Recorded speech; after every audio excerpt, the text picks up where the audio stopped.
This is Behind the Scenes. I'm Scott Sexsmith. Recently, SooToday reporter Alex Flood spent the day in Thessalon to examine and get a closer look at life when the emergency room closes.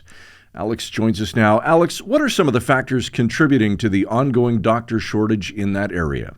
Yeah, thanks for having me, Scott. So funny enough, I actually kind of spent some summers in Thessalon, so it was nice to be back there. There's a little campsite across from the lake there, entering the city. But yeah, it's an issue being faced by countless small towns like Thessalon in the country at the moment. They've had a hospital for a very long time. It's funny. I think a lot of people are surprised when they hear of these small towns of 1,400 people having a hospital. But they have, and they've grown quite accustomed and used to it, and they enjoy having it. The problem, really, it appears to be a physician shortage right now. That's even felt in large hospitals.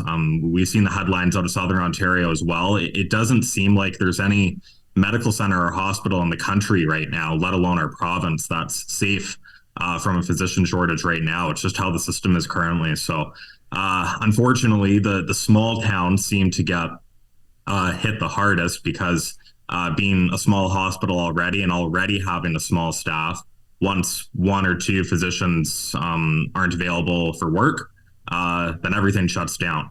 So we've seen that with Thessalon's emergency department several times over the last couple of weeks, where their entire emergency department is forced to shut down. So it's obviously causing a lot of concerns for the residents there who, for their entire lives, have depended on this emergency room.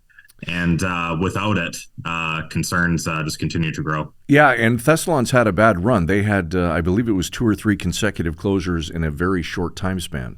Yes, I believe it was 3 closures within a week. One of them was, I think, around 36 hours. Another one may have been 24 hours. And then the third one was supposed to be 24, but then they were able to knock it down to 12 because they were able to find someone to go in there. So, when I went to town, it's almost a couple of weeks ago now, but when I got there, I didn't even get into the town yet before people started approaching me, talking about some of the issues they've had. As a lot of folks around this area know, they recently got a Tim Hortons, which is a huge deal for a town of that size. And I talked to some folks there, and it didn't take long to realize how many people are upset.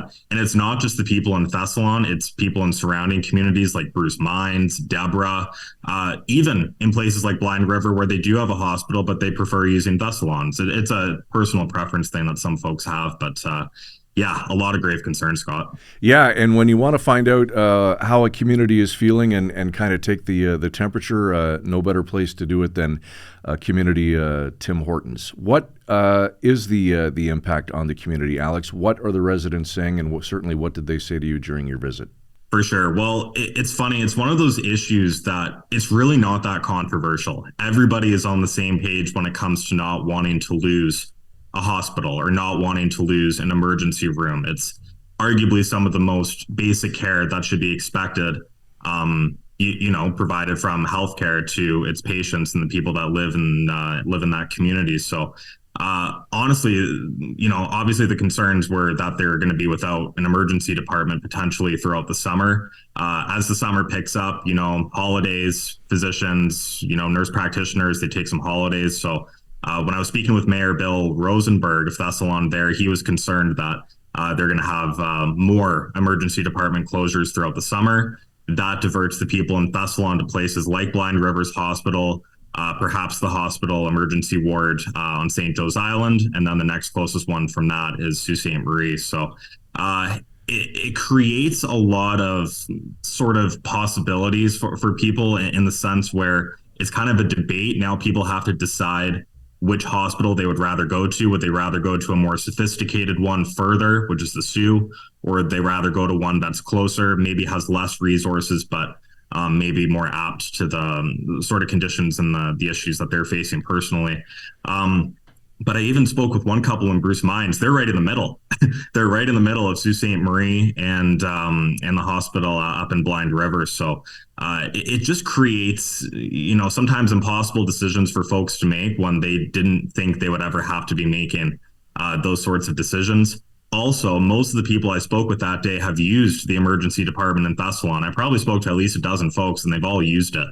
They're all comfortable with it. Actually, the Thessalon Emergency Department has a really good rep.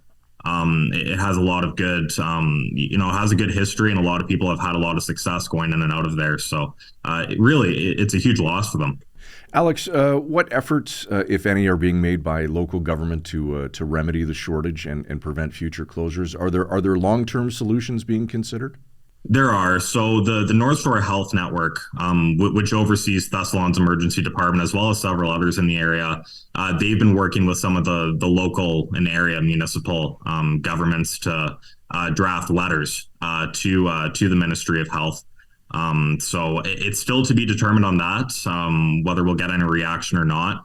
Thessalon actually has been brought up in the legislature in recent weeks. It's almost becoming a poster child of the crisis because it closed 3 times in a week. I think that raised a lot of eyebrows, not only in the Algoma, Huron Shores regions, but throughout the province.